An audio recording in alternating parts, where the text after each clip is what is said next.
Guys, and welcome back to my channel. Today I'm going to be showing you these super cute Nightmare Before Christmas DIYs. I'm so excited for these, so let's just get into it. First, we're going to be doing these lanterns that are Jack and Sally. They're stackable, but you totally don't have to stack them.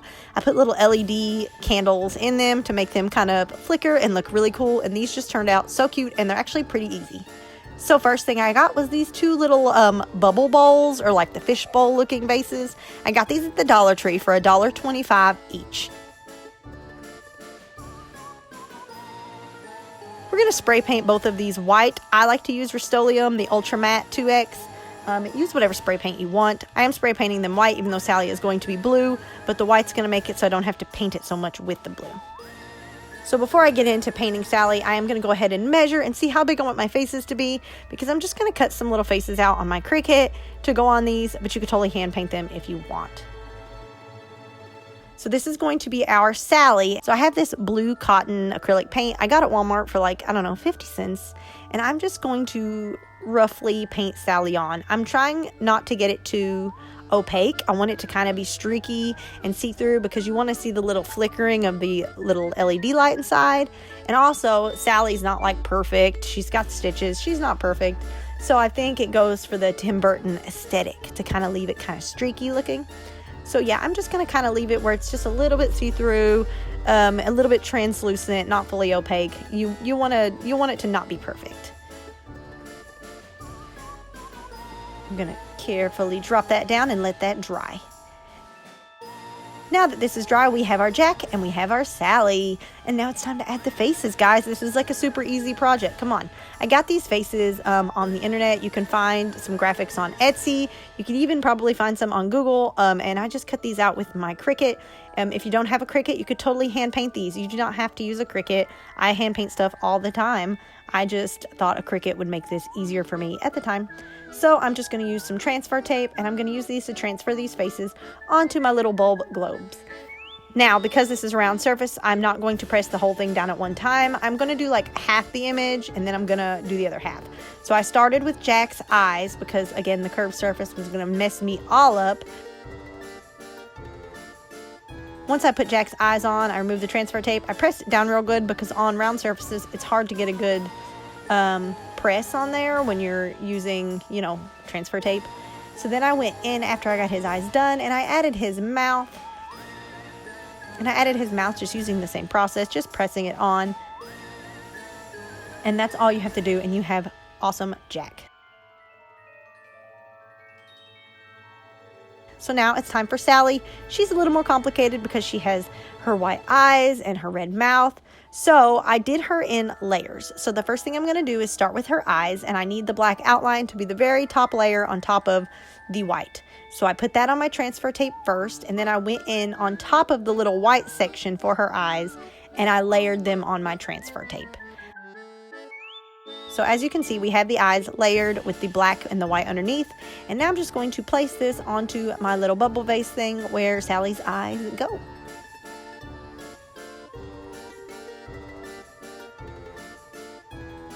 I'm going to peel my transfer tape off, and then I'm going to go ahead and finish pressing down any wrinkles or any spots that didn't lay down perfectly, because again, the round surfaces, they can be a little complicated. We're going to do the same process for the mouth. We have the red and the black outline, so we're going to make sure the black outline is on top of the red. So I'm just going to do that right there on the transfer tape. Then we're going to add that onto my vase. Once we have her mouth on, Sally's pretty much done too. I bought these little LED lights in a pack of 2 at the Dollar Tree for $1.25, and you can put them inside and then light them up like lanterns. You can stack them. You can put them on each side of a mantle. They turn out super cute, and they're so easy to make.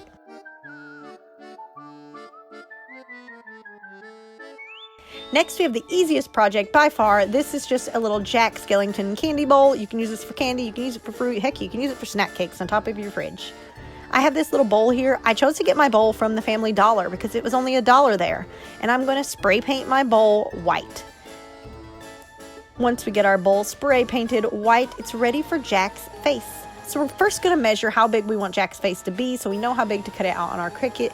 Again, you can use paint pens. Heck, you can use a Sharpie even and draw a face on there. You can put whatever you want on these, but I just like the Cricut. It's a little more convenient for me, but you can do this however you want. I have a jack face. I used the same image I actually used for the bowl. I just made it a little bigger. Again, you can find these images on Google. You can find some cut files on Etsy. The possibilities are endless, guys. I was afraid the transfer tape would peel off my spray paint off of this bowl, so I did just by hand apply this. Jack's face is pretty simple, and there's really only a few, components, so I thought it would just be easy to just place by hand, and it still turned out super great, although probably not perfect. I think it turned out awesome.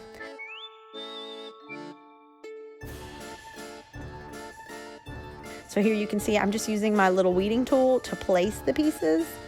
And boom, that's all you have to do, and you have Jack ready. But I think this works great, and it's going to be the perfect candy bowl for this year.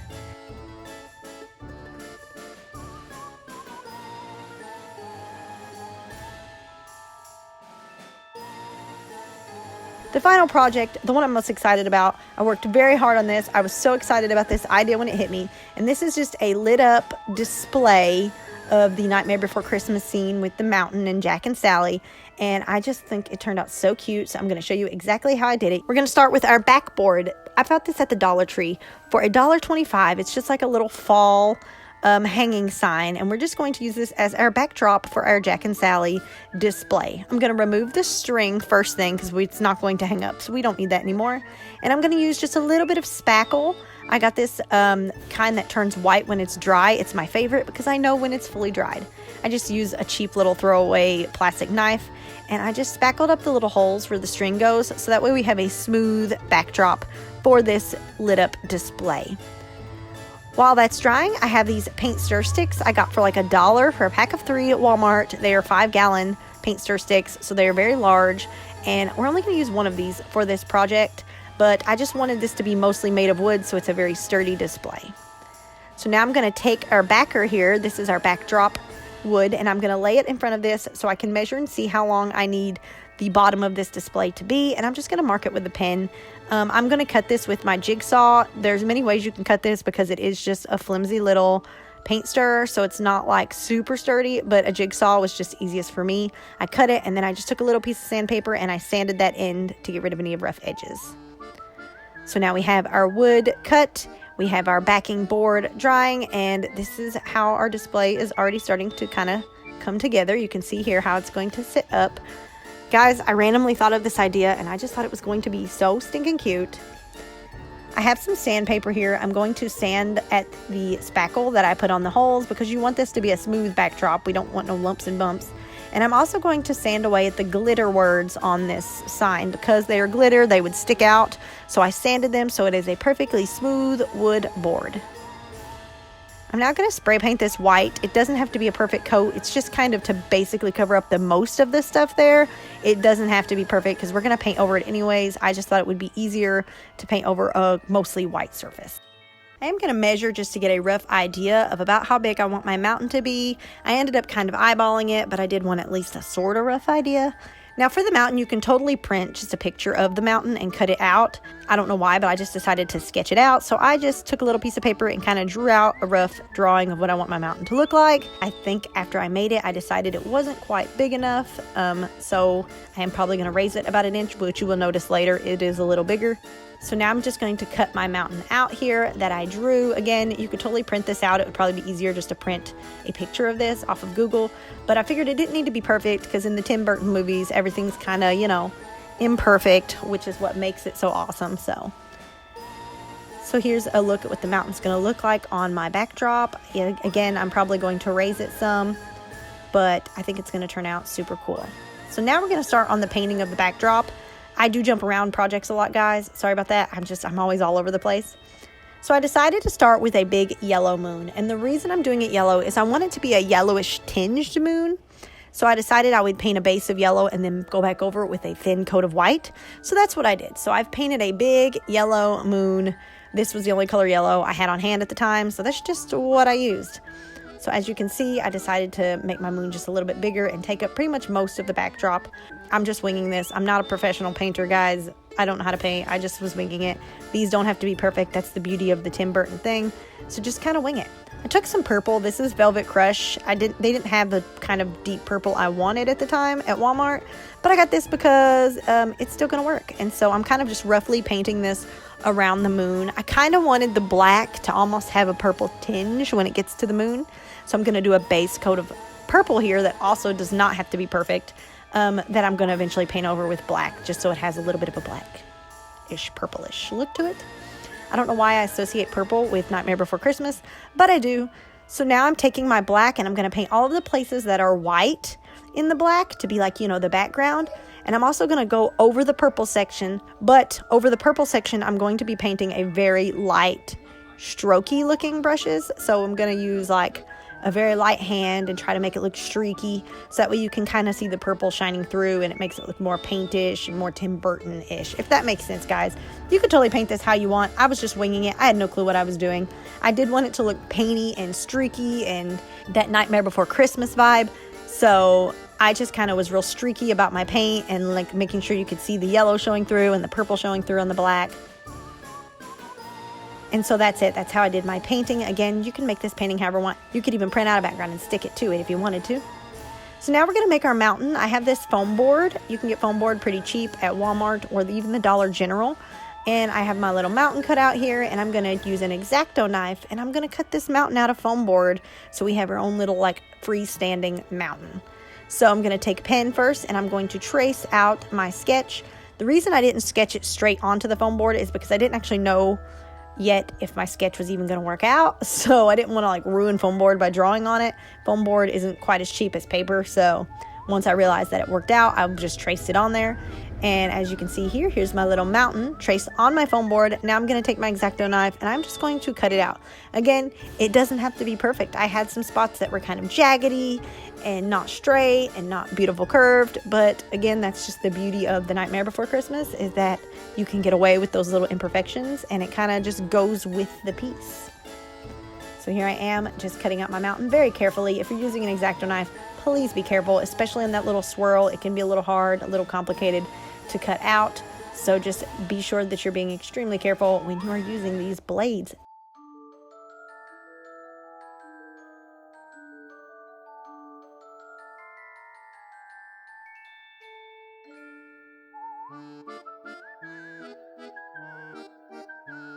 Now, as you can see, this mountain is still the short one. I forgot to add the extra inch or two at the bottom. So after I go through this whole process of cutting this out and painting it, I ended up making a different mountain. So I still have this mountain because I made a bigger mountain that was an inch or two taller because I forgot to add that inch or two on when I cut it out. But the steps are still the same, so I'm still going to show you how I did the painting and stuff.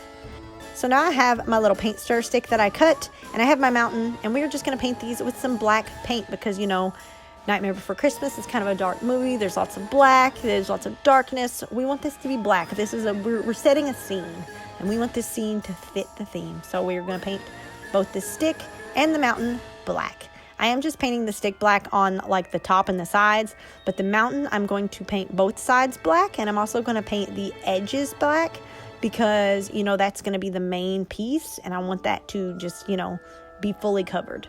So here you can see I'm just taking a smaller brush and I'm getting in those little curves and trying to get all of the edges so there's not any white showing on this foam board mountain.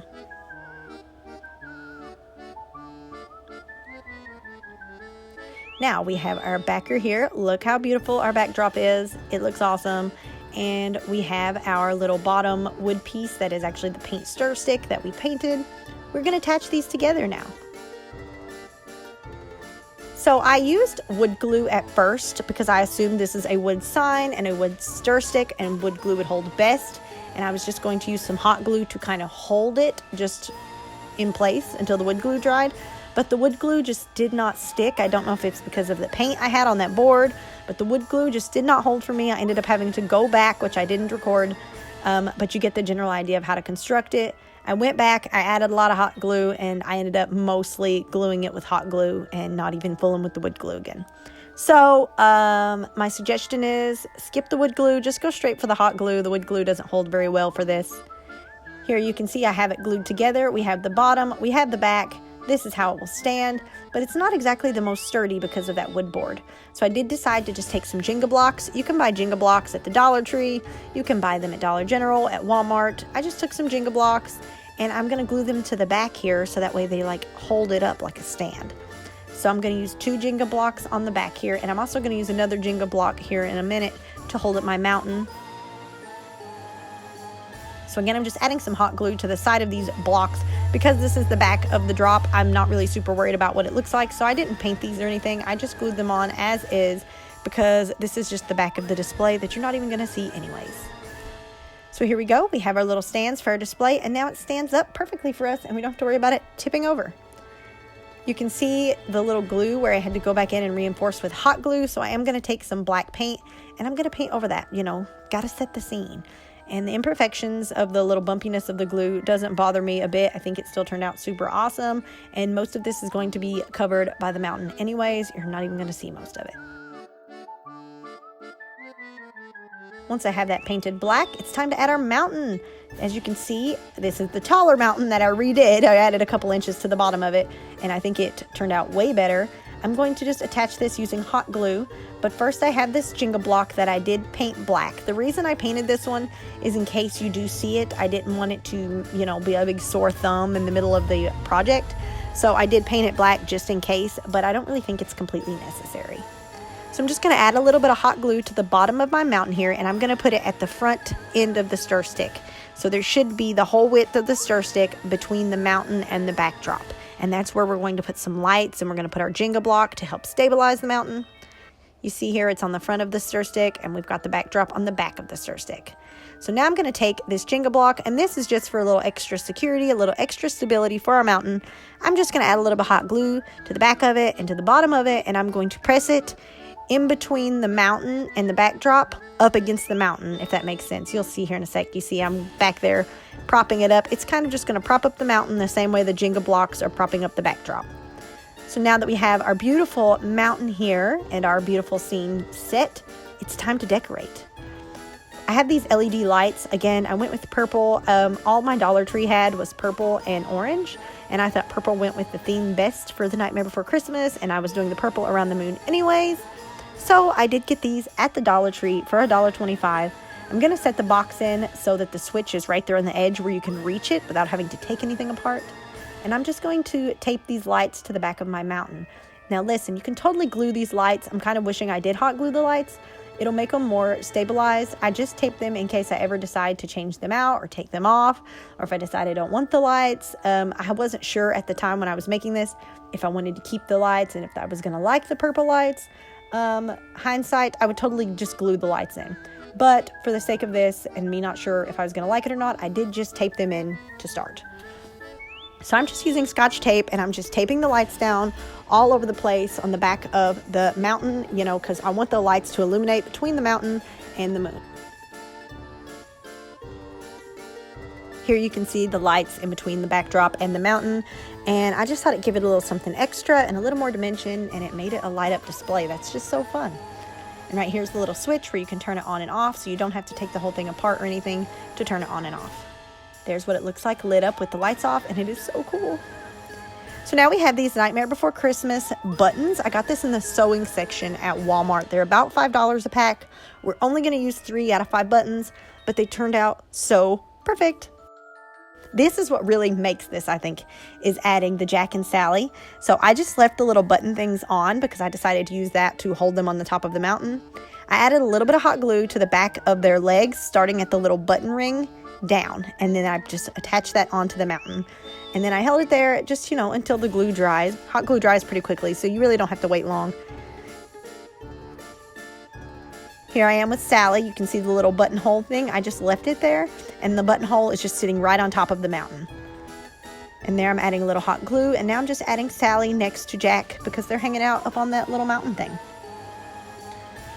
Now we have to add Zero. I feel like Zero doesn't get added enough into my projects, so I wanted to add him in here on the side, kind of like flying close by behind. And so I just added a little bit of hot glue again to him, and then I just attached him as well onto the mountain. He's hanging out nearby, he's following behind.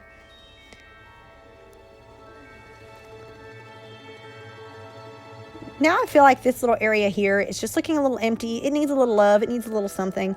I got these pumpkins at the Dollar Tree for a pack of 4. I think they're for wreaths or something. And I just took the little hook thing out of the bottom of it. I took a chip brush and some black paint, and I just kind of painted a little bit of paint on it to kind of give it a little more distressed look, so it would look more fitting with our theme and with our scene. So I'm just going to add some hot glue to the bottom of this pumpkin, and I'm just going to glue it into that one little empty space there, just to kind of give it a little something different, give it a little pop of color, and kind of, you know, also set the scene. And that's it. That's how I made this beautiful lit display of the Nightmare Before Christmas scene. It is beautiful. I'm kind of obsessed with how it came out. I love it. I'm so excited about it. I hope you guys like it too. I hope you guys like this video. Don't forget to subscribe so you can see every time I post a new video. I have all kinds of Halloween videos coming up for you very, very soon. So I will see you guys next time.